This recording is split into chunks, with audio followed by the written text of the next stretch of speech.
Listen to this for a second, and then we'll get into the nitty gritty here in a bit. Satoshi Nakamoto is not a real person.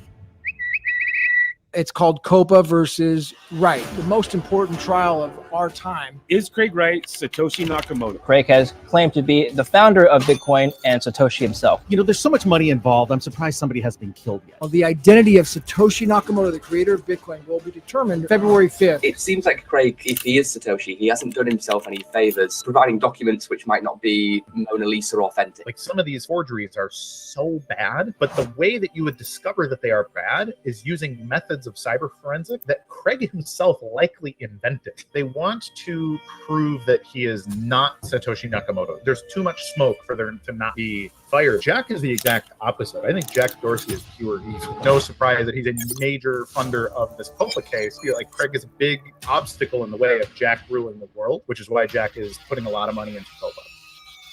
He's an objectively bad person. He claims to be Mr. Everyman, but he's running a shadow bank for Al-Qaeda and ISIS and global human trafficking ring. What's your prediction? What's going to happen? 5 years from now, I really hope that we are... The Alfie Wattam Podcast. Pretty nice little intro, right? I think so. Let's take you to the next part what we have of the coverage of the night. So for one, let's bring you to here in regards to this. So let's pull this up. And it's from CoinGeek. Now, we know that CoinGeek does cover a lot when it comes to BSV, which is cool. Craig Wright's technical prowess grinding Copa'S strategy to a halt. Well, how so? Let's pull that up for you. Let's go ahead and share this as well. I'll come back in the frame.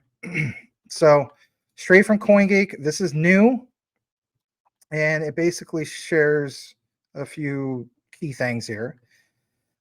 Craig Wright feels the heat like everyone else. I mean, even though he's doing a really good job, I mean, you know, everybody's human. Could feel the pressure. Satoshi trial, Copa versus Wright. Courtroom sketch. Craig Wright feels the heat. So it says, for instance, some funny things here. I just want to talk about this for a second. Sky blue 3-piece pinstripe suit. He's got silk purple tie on, silver tie clips. Shiny black shoes, red laces, red socks. I mean, we've seen the interviews, right? Where, you know, how about this for a second, guys? I'm sure there's a lot of older generation people here. It used to be a thing, especially I remember my grandpa telling me this. All right, you sit down, especially wearing a suit. You have to have, for instance, like these garters, right? To basically in your socks, your dress socks need to be like a certain length, like a little bit longer. Because it was bad etiquette back in the day to expose, like, you know, part of your leg skin. Even I myself, if I wear a suit, I still remember that, you know. But, you know, Craig Wright, he don't give a crap. You know, he's going to wear his, you know, non-matching red socks or whatever socks, right? That clearly doesn't go with his suit. He doesn't even care, you know. And he's going to expose the skin or whatever you want to call it, right? So I thought, you know, I'd point that out. But anyway, yeah, I mean, you know, he dresses like your classic old school millionaire, more like, you know, The Great Gatsby. If you ever, you know, read that great book, the movies don't measure, right? If you read the book. But a surprising look for someone who says he never wanted to be recognized in public. Well, are they going to come up, you know, is that all they got? That's pretty weak if that's all you got. But compared to Dr. Wright, the judge looks positively underdressed in a plain black academic gown, 2 ribbons. You're right, they're going to look traditional. But the whole thing is this, right? It says, Mr. Justice Miller looks younger than his 62 years, reminds me of the friendly neighbor you spot working on a big do-it-yourself project on a Saturday morning. Now, it doesn't show him, but it gets more into this whole thing. And it talks about some of the key things I think that all of us want to know about. So obviously we're like into day 4, you know, this is from day 3. So it's like, you know, the previous report, but in regards to yesterday and so on, the case that's billed as finally proving or disproving Dr. Wright's claim to be the inventor of Bitcoin, each day they arrived in regards to CoinGeek a little earlier until today. For the first time, they have a place in the main room. Previously, all the spectator seats have been already filled and they have been sent down to the overspill room where you can watch the case on a big screen. I mean, at the end of the day, if you really follow this stuff, I mean, this is the biggest case in our modern time, you know? And with that also said, Look at what it says here. It gives you an idea of like the atmosphere of who's at the case, even in the spillage room. But it says there's a problem with the whole building's heating system, which means that half the rooms, including Super Court, are horribly overheated. I mean, give me a break. Are you kidding? Like, that's convenient, right? Are they psychologically trying to put pressure on Dr. Craig, right? Some people say that's a stretch. But you want to know something? It's not. It really isn't. I mean, I think about examples, and I know some of you guys are basketball fans. So what is a great example of this, right? I think it's the first time Larry Bird and the Boston Celtics met Magic Johnson and the LA Lakers at the old Boston Garden, right? In the early 80s. And they had, you know, or mid 80s, early to mid 80s. What was it, 1983 or 84? I can't remember the particular year. But anyway, it was like psychologically designed, like, let's get these guys to feel the heat. Let's cause them to sweat, you know, because if anything, the Celtics were already used to it. So, I mean, are we oblivious to the whole notion that you're not going to see this even in the modern day with the whole Craig Wright trial? Of course not. You know, some people say, nah, I don't know. That's convenient. Exactly. It's really convenient, isn't it? I mean, I would like to see a report of like how often the heating system goes on. I'm just pointing some of that stuff out. Anyway, so it states here that, you know, Dr. Craig Wright's counsel, who is, and I love these titles, right? Lord Grabiner stood up before lunch on Tuesday to complain that the working atmosphere in this room is extremely oppressive. I know there's going to be some English people who are going to get pissed off at me acting that way. But anyway, and he wasn't talking about the way his client was being questioned by a Copa lawyer. The judge simplified, adding, quote, "It's even worse up here." He said he was trying to get it fixed, but that wouldn't be possible until Friday, this coming Friday, at the earliest. It was the only sign of a detention inefficiency that he's come across today, as in, I guess you could say yesterday. The judge opened proceedings with the glad tidings that tomorrow that they can move to a different court, which will still be hot, but will be for 4 degrees cooler. Ooh, whoop-de-doo, 4 degrees cooler. Like, we're really going to make that big of a difference. So this guy has an engineering background. I won't do any more impersonations for now, but look at this for a second. Right? Dr. Craig Wright, in a black suit, one of his fellow spectators turned to his friend and said, quote, "I wonder when he's going to run out of suits." Is he going to have enough for the whole trial? Yeah, he's going to have enough for the freaking whole trial. Are you kidding me? I mean, think about how much Bitcoin he has. Think how much, you know, even with the forks, how much he has, right? Come on.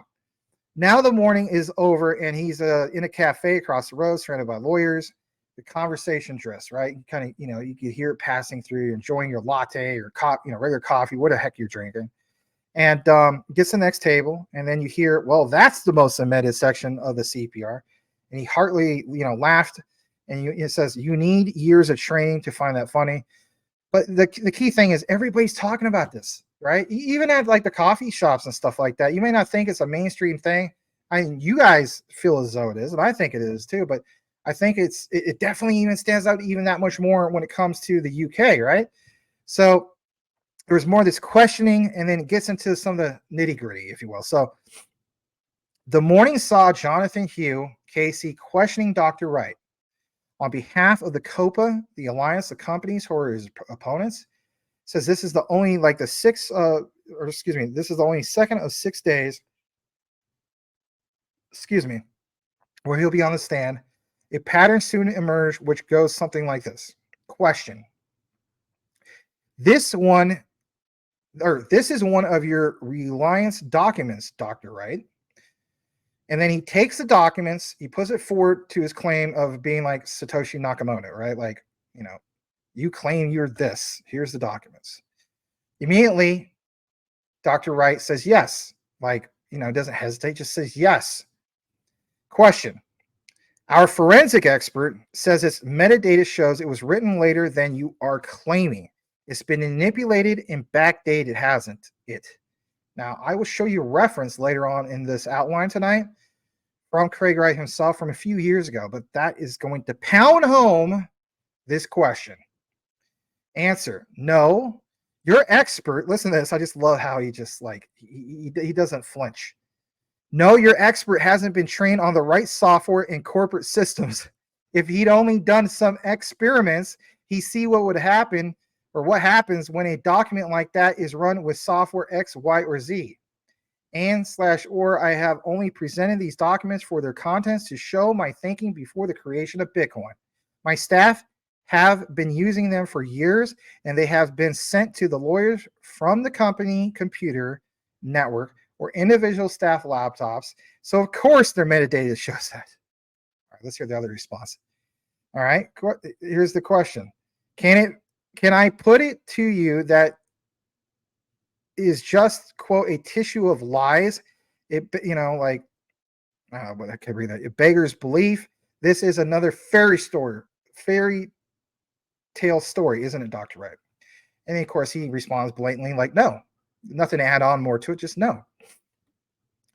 So it says, when he gets to the end of the section like that, Mr. Hugh, or I'm probably not pronouncing that right, appears almost washed away by Dr. Wright's fluent stream of incomprehensible technicalities. His professional skill is in resisting the temptation to get an argument about them. Instead, he just lets Dr. Wright's last answer hang there and leaves long skeptical pause, which is far more eloquent than any attempted repost. Okay, this part I want to highlight real quick. This, where does it say? He resists the temptation to get an argument about them. Think about that for a second. Why not get an argument with them? Probably because Dr. Wright's going to hand you, on a silver platter, a legitimate argument, because these guys don't know what they're arguing about. That's the way I interpret it. This next part, where they move on, it says, Dr. Wright appears helpful, even if he does have to keep repeating himself. He answers, quote, yes, numerous times. So think about this for a second. I apologize. A little bit of the allergies, right? It's just a little bit of dust acting up. Different weather here in Phoenix lately. So how many times have you seen perfect examples of what, guys? Like Gary Gensler, when he was on the witness stand, right? Right in front of Congress and so on. How many times he dodges the question? He doesn't give a flat out no or flat out yes, right? And then you saw members of Congress consistently hammering him, like, come on, just give me a simple yes or no. But do you notice with this, you do get the simple yes or no from Dr. Craig Wright. And that is definitely worth pointing out. Now, this part, it says Dr. Wright appears helpful. If he does have to keep repeating himself, he answers yes with some spirit in each time Mr. Hugh asks him to confirm that he can see what's on the screen in front of him. You might almost think he's been invited along to give a lecture of his favorite subject. Right. Because he has done many freaking lectures when it comes to all this stuff. I mean, come on. What about all the ones that he did for Enshan? And what about all the ones for his like master classes and so on, right? What about all the ones where, he saw, Dr. Lateef and so on, or Dr. Lateef, ones where he saw him there, right? So it doesn't matter what the case is. You've seen numerous lectures in the past. It's not like it's anything new to him. Once in a while, he shows signs of trying to get the judge on his side. Well, I mean, of course. I mean, that's natural. That's human behavior. Turning to him with remarks such as, my lord, as a person who studied engineering, you will know. I mean, the same thing here in America. Instead of saying, my lord, you're going to say, your honor. Or more elaborately, my lord, you are unique like some of us in that you are an engineer and a computer scientist. He's trying to establish a connection. He's trying to, have the judge relate to him. I mean, is that such a bad thing? No. Look at this. He's met with a practice poker face. Right, that's cool.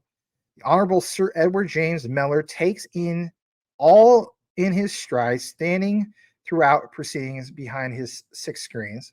Up there in the hottest part of the room, I wonder if he is even distracted by the thought of some complicated do-it-yourself project he's planning for next weekend. I know that's a lot verbatim. At the end of the day, this is the case. You guys want to know some of that nitty-gritty. So I thought I'd mention that to you. Now, let's kick it over to this next part that I want to share with you guys. And I'm not going to share all of this, right? Because this is, the way I look at it is like, I don't need to read it all. But I gone ahead and dropped the page down to this part. And it talks about, for instance, like a little bit more of Dr. Rice's response in regards to Copa hammering him.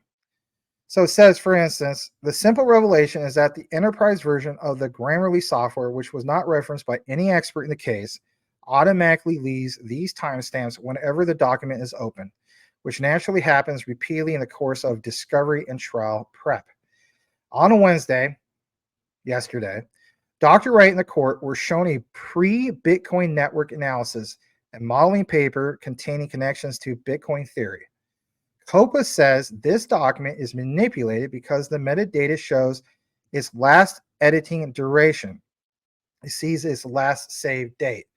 Now, for a lot of BTC maxis, they're going to feel like this is the smoking gun in the case. But wait, look at this. Dr. Wright gave the same explanation he had given multiple times earlier in the week. He works in a Citrix virtual environment, and inconsistencies like that are a natural consequence of working in that way. He explains that these virtual environments allow multiple users to work simultaneously on the same system, much like Google Docs does today. Oh, I didn't realize that. Yeah, I mean, think about it.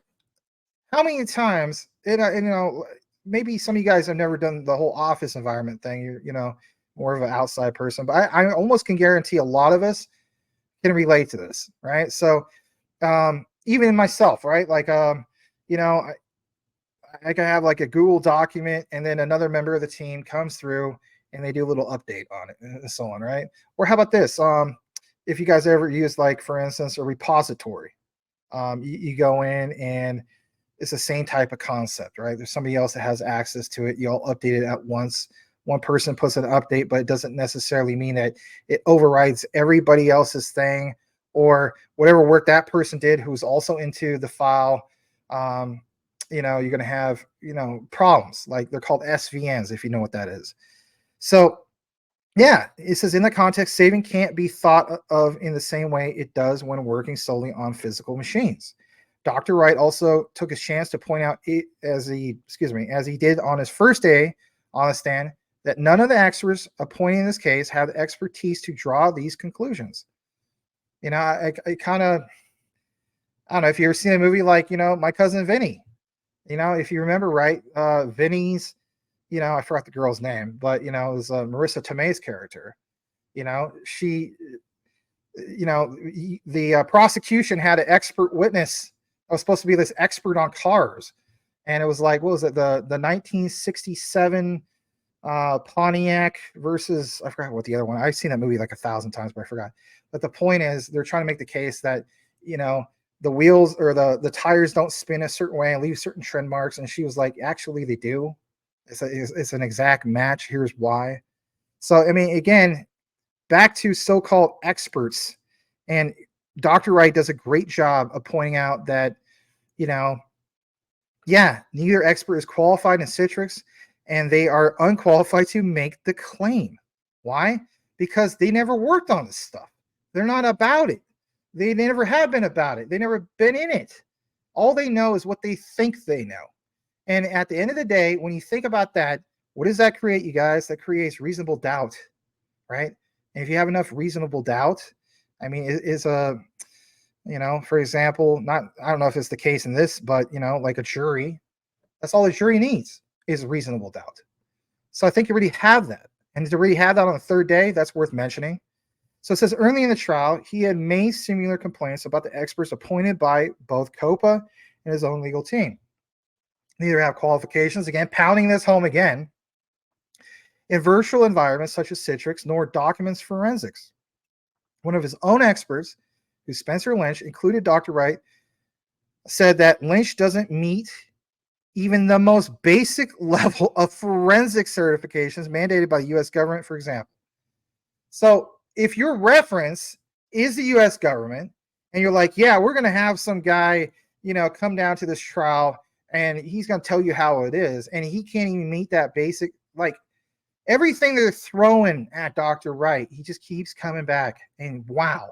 I mean, we want to talk about a defense team. He himself is probably the best part of his defense. That's amazing. Look at this part.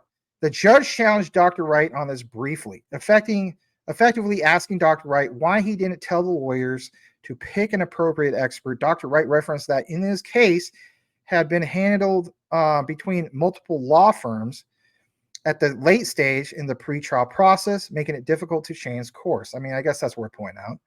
Given the circumstances of these changeovers, it is likely that there is much more to the story that Dr. Wright is unable to explain thanks to legal privilege, right? So I wanted to point that out. There's a lot more in regards to this.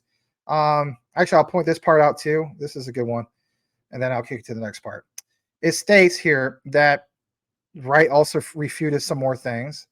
And where is this part real quick? There's a draft. There's a conclusion.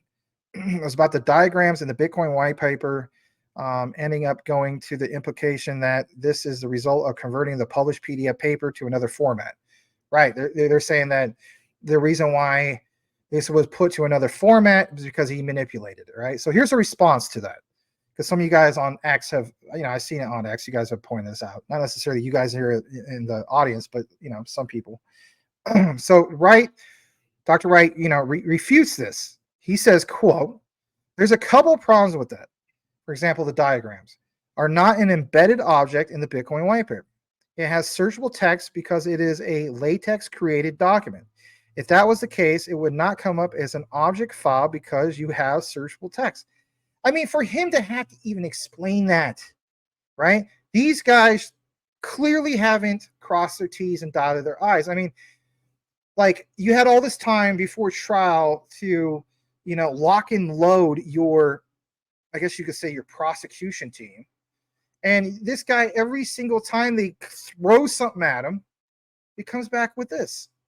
And that is like, obviously we're I guess you could say we get a little excited about this because it's like, I think it pounds home even that much more. Like, yeah, when you look more into this, if this guy's a fake Toshi, because sure as the hell fooled me.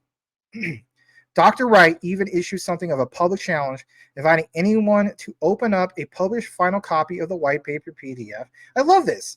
He challenges them to basically do the research that they should have already done. But yeah, open up a final copy of the white paper PDF and try for themselves. Cue a flurry of typing with Courtroom 30, followed by the sound of laptop mousepads being frantically clicked. You ever been in the courtroom? You see those ladies, or most of the time they're ladies. Let's just be honest. I think I've seen one guy do it, but they're recording all this. So I mean, can you imagine just there's that person just typing 1,000 miles an hour, and then there's the other people clicking on their computers and just anyway, yeah, it would be frantic. Observers went to check Dr. Wright's claim in real time. All would have found, as this writer did, that Dr. Wright's claim, you've been waiting for it, is true. So I mean, I'm just telling you guys flat out. He seems as though so far he's totally the real McCoy. And then, this is not a case of and I hate to use this comparison, but we talk about the O.J. Simpson murder trial. O.J. had a hell of a higher time proving that he was innocent, right? But his defense, the most powerful defense team, your Johnny Cochran's and so on, right? Clearly saved him. But in this case, it's Craig Wright clearly outshines even his defense team, and that's no knock on his defense team. So that was definitely worth sharing. And what I'm going to do now is I'm going to take you over to this little YouTube segment. And I want you to check this out for a second. This is cool stuff. So I already fast forward to this part. So this part was 5 hours ago. So this is a little bit more up to date, not necessarily yesterday and so on. Let's go ahead and share this tab. Dr. Bitcoin, the man who wasn't Satoshi Nakamoto, supposedly, right? Copa versus Craig Wright, Baron Uncut. All right. Listen to this for a second. Here we go. And so looking at we won't go through the days that he was on the stand individually because we haven't got time to go into that much detail. But the thing that I noticed on the first day is that there were a lot of people from Craig Wright's side who I assume are American or non-English, and they have no idea how a British trial of this sort works. They are used to, like we saw with the Kleiman case, a jury that has no idea what to expect. So you've got both sides giving them the evidence from both sides. So they're putting the case and they're cross-examining. The difference in this case is that the judge, like 50% of this case is already done. The judge knows Craig Wright's defense. He has already read it through like 11 witness statements and all the evidence and all the forensic reports. So the judge has already... Even more, I think. They're already on Wright number 14, I heard. Yeah. So, I mean, I think number 11 or whatever it was quite close to the trial. So however many it is. Yeah, because that was a massive one of, I think, 300 pages or something. I know. So he's had like double digits of witness statements and everything else. He knows Craig Wright's argument. So that part is taken care of. So what's happening now is purely the cross-examination side. And so there's no, that whole first half has been skipped. And the job of the barrister is not to try and press Wright on certain points and not to argue with him on certain points. His job is to walk Craig Wright through his witness statements and try and trip him up, to listen to how Craig Wright deals with the questions he's got over the issues that Copa have got with his witness statements. So they ask him the question, they try and get him to elucidate on certain things and try and trip him up by getting him to undermine his evidence, undermine his witness statements, change his mind on certain things. They're walking him through it and trying to set traps for him. So that's why the barrister asks him questions, listens to the answer, and then goes on to the next one. And a lot of Craig Wright's team are like, oh my God, he's beating him up. He's so savage. The guy just can't respond. He's not supposed to respond. It's not his job to respond. He's not a technical expert. They're making notes. And where it seems to me Craig Wright will lose this trial is when Patrick Madden and Dr. Plax are on the stand, because they're the ones who are going to be said, right, you put this in your report. Craig Wright made this argument. How do you respond to that? And that is when they're going to it's going to be like a double negative for Craig Wright, because he's going to have the forensic report going against him. And in many cases, he's going to have the forensic experts just totally ignoring or demeaning his response, isn't he? Yeah, I will quickly go to my Twitter because I just came across something that passed, I think, today, but I missed that. And one of my followers, Spice, you might know her probably. Yes. Let's quickly go there. Okay, I will read the tweet just to give an impression of what is going on. Again, this is Bit Spice. Follow her. She has wonderful tweets every now and then. Craig spouting technobabble on why the forensics experts on both sides made mistakes. And then Mr. Justice Meller reacts. One of the advantages of having independent expert witnesses is if the court agrees they have given an objective, suitably supported opinion, the court can rely on their opinions. So I suggest you focus on their opinions, because at the moment, unless they are completely undermined, it's likely I'm going to rely on them. So instead of disputing the process by which he reached these findings, I suggest you, and then he means Craig Wright, of course, you focus on the findings, okay? Now, this already sets the tone for what we can expect, what the judge is doing with these experts. Well, that was an interesting one, because that came, today or yesterday, I think it was today. Because obviously, I mean, as people following this trial will know, the first thing Craig Wright did was dismiss the qualifications of Patrick Madden and Dr. Plax, just totally threw them under the bus and said they are not qualified to be looking at this. And that was a pretty shocking moment. And the thing is, he might disagree with them, but it won't go well for him, because he is saying that these guys don't know what they're talking about, but I do.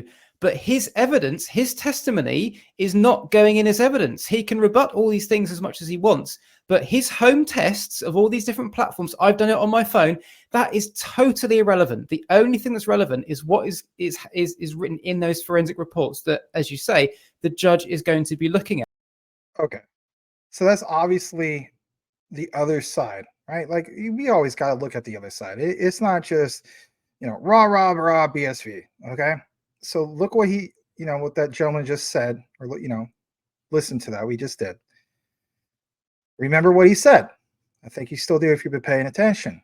Now, let's take you over to this part, because this part, I think, if anything, all Craig Wright needs to do is reference what you're about to see. And what is that? Well, look at this. So this is from Jester Novares. And this guy, I thought, did a good job of, kind of somewhat chopping this up and getting it to us. But it says, Dr. Craig Wright exposes Blockstream false narrative. Now, we heard the other side of the argument. They make some very valid points. But this part says, this is why BTC cultists, Copa, and Blockstream hates him, because everything he says are correct. Now, I'm not going to play the full 27 minutes of this. You're more than welcome to look this up, like even on YouTube. Okay? Listen to the first part. I think we're going to play roughly about 10 minutes of this. You may think that's too long, but it's not. This is good. It might be a little bit longer than that, give or take. I want you to hear this. You may have seen this in the past. That doesn't matter. The point is what Dr. Wright is mentioning here, and I think, if anything, if he gets pushed too far back into the corner again, he could come back with this. What exactly is this? Watch, learn, listen. This is really cool. Here we go. Today we're going to talk a little bit about some of the things you've been told about. We're going to talk a lot about the lies.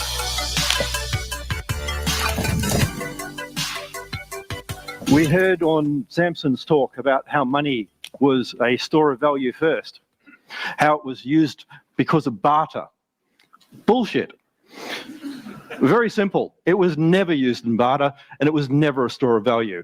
In fact, that is a common little myth that floats around places like Wikipedia and whatever else.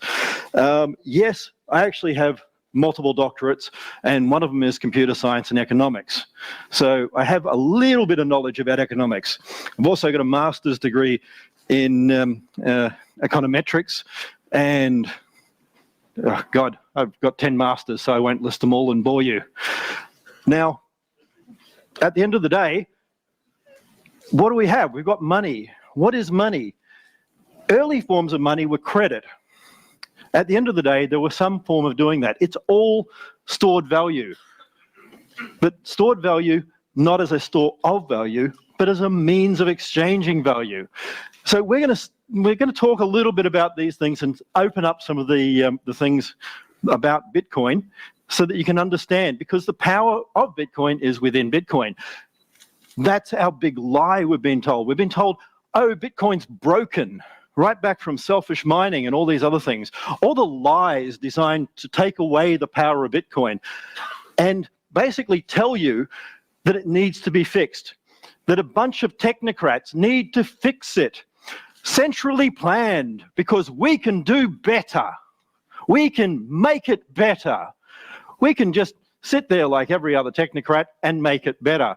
So we're going to first of all talk about different network forms. Everyone sits there and goes centralized, centralized, centralized, except not a single person I've seen saying that has a bloody clue what the frick centralized means. Centrality in network theory has to do with the number of edges to vertices. Quite frankly, Bitcoin has become far more centralized. Why? Because of the way that it's been distributed as a mesh. Bitcoin Cash and others will remain not centralized, and we'll get there more over time. And I'll give you some demonstrations. In the next weeks, months, etc., we're putting together a whole lot of videos, animations, everything from something my grandmother will understand right up to mathematical equations, all the rest, so that you can say it's technobabble. But all of it will link in so that you can link my technobabble to something you can show to your 3-year-old and have them understand. So first of all, I'll talk about an overlay network. Bitcoin is an overlay network. It works because it sits over top of anything else. It doesn't matter whether you have Blockstream's really slow satellite network that actually uses the technology of the same equipment that I was using in the 90s, except cheaper and better. It doesn't matter if you have something like text, something like CoinText, some methods such as the Twitter bot to send everything, as long as you can send data. Because one of the issues that you get told is that you need to run a full node and verify everything. No, you don't. No, you can't. You can sit there and verify things if you want, but you don't actually do anything as a node unless you are a full node. And a full node, if you read the white paper, mines. You vote with CPU power, which is now ASICs. So Bitcoin works because of these little squiggly lines here called math, and this formation of what is called a supernode, a superpair, or a giant network, depending on the particular area you're talking about in either epidemiology, in network graph theory, computer science, very similar concepts. And at the same time, we have a central force that is not centralized. That's a big distinction. As I've said earlier, you would need billions of Sybil's right now to compromise the network on Bitcoin. Some of these things like selfish mining, where they talk about gamma, you actually have a negative gamma. The more Sybil's you put out there, the slower your selfish miner becomes. You actually help the honest miners by attacking the network. There's a reason for this. This is what happens as Bitcoin forms, as machines turn on. Looks like a little petri dish full of bacteria, whatever else forming. But what happens over time is every node on the system is incentivized to connect to as many as possible. Miners want to get their transactions out quickly. Not one, not two, everything. So back in 2002, there was a lot of work by Wright'S, etc., on small world networks. These are forms of near complete graph. We have the percolation as that occurs. What we see here is not one or two. We have occasional Raspberry Pis out here. Like, here's our little Raspberry Pi on the edge of the network, basically useless and doing nothing, compared to the center of the network there that is densely interconnected. If you're a merchant, if you're Coinbase, you connect to everyone. It is in your interest to, because if you have those nanoseconds difference, you lose money. If you're a miner, every second counts. One of the things people don't understand is it is not a linear system.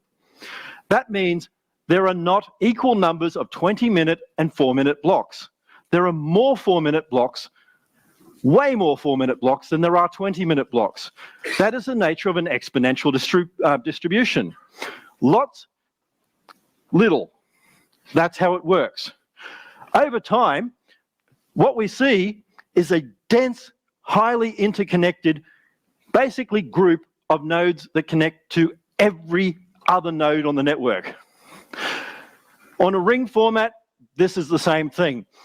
So our miners connect everywhere. Because as a miner, if you can spend a little bit more money getting that much maligned $20,000 node I talked about, not your Raspberry Pi, it pays you up to $2 million benefit for the $100 million miner, which is not huge now. So that additional bit of hardware returns your money 100 times.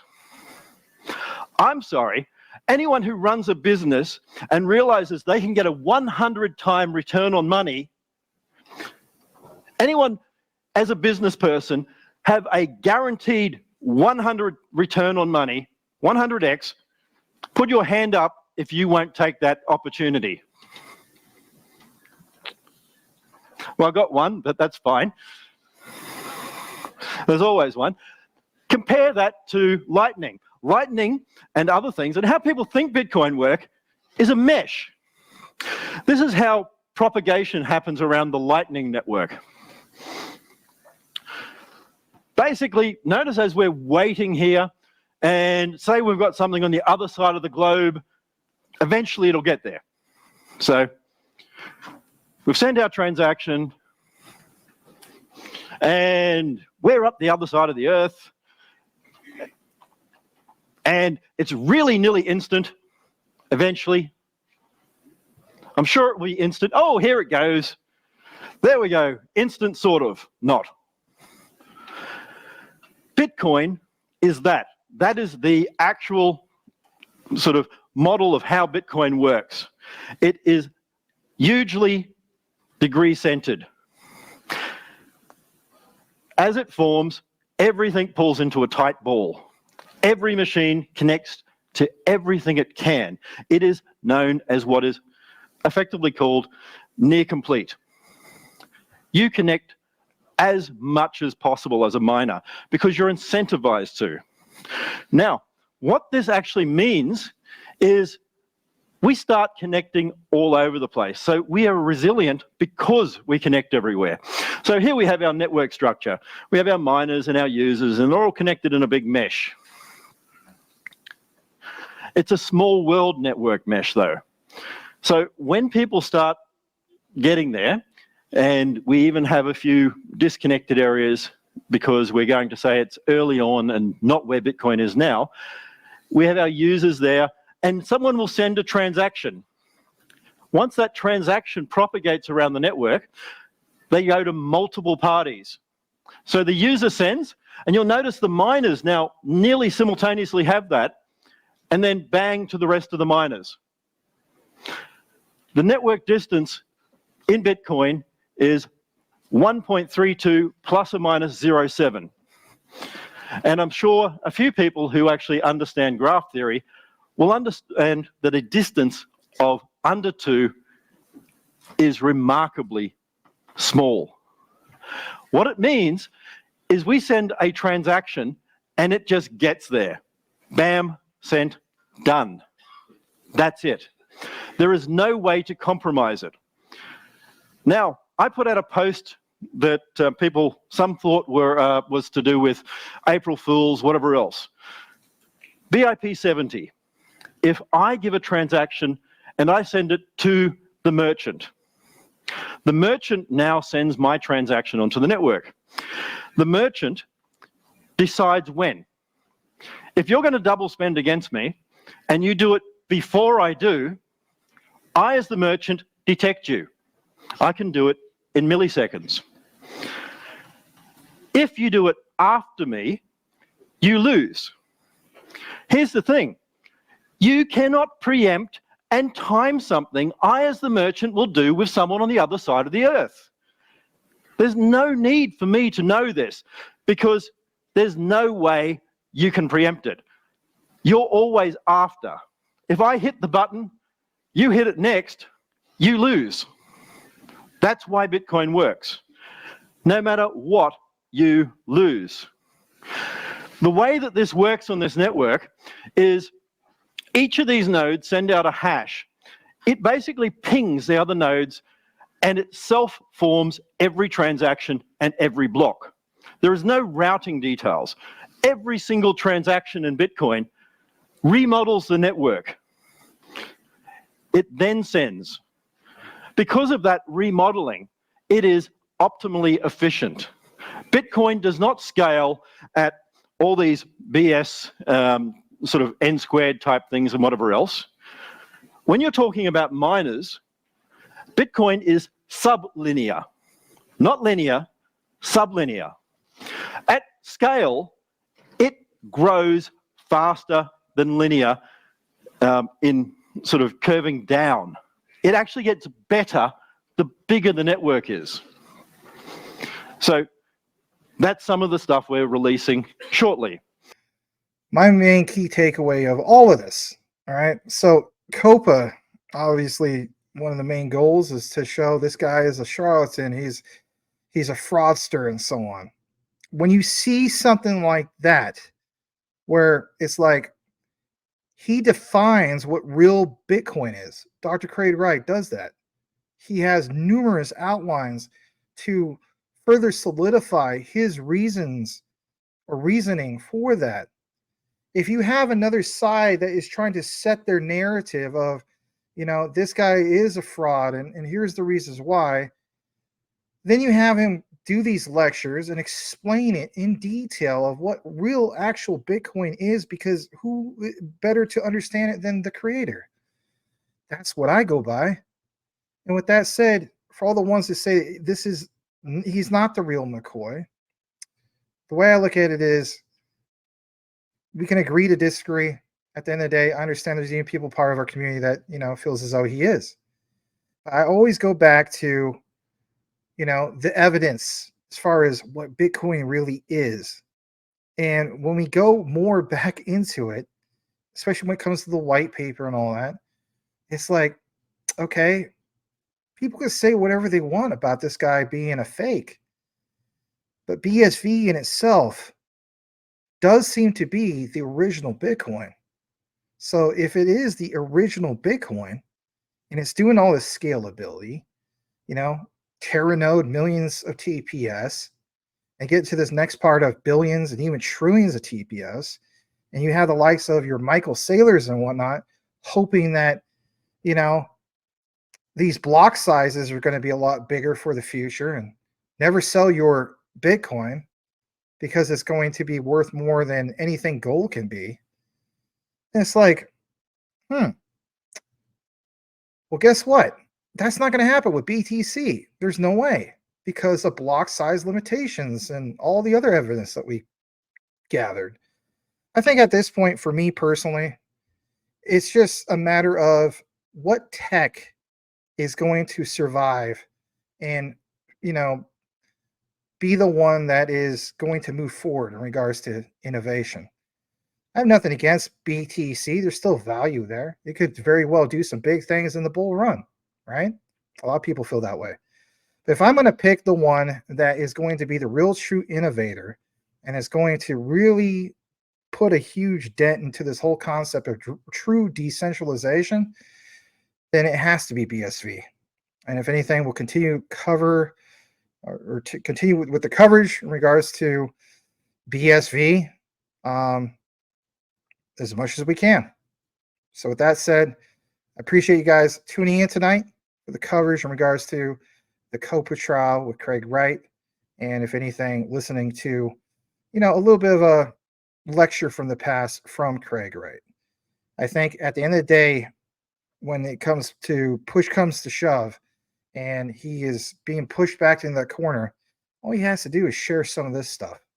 It always makes you wonder, the Copa lawyers, right? They don't want to get in an argument. Always remember that, especially if you are a BTC maxi. Why don't they want to get in an argument with this guy? Probably because his argument defeats any narrative of what Copa is going after him for. It is what it is.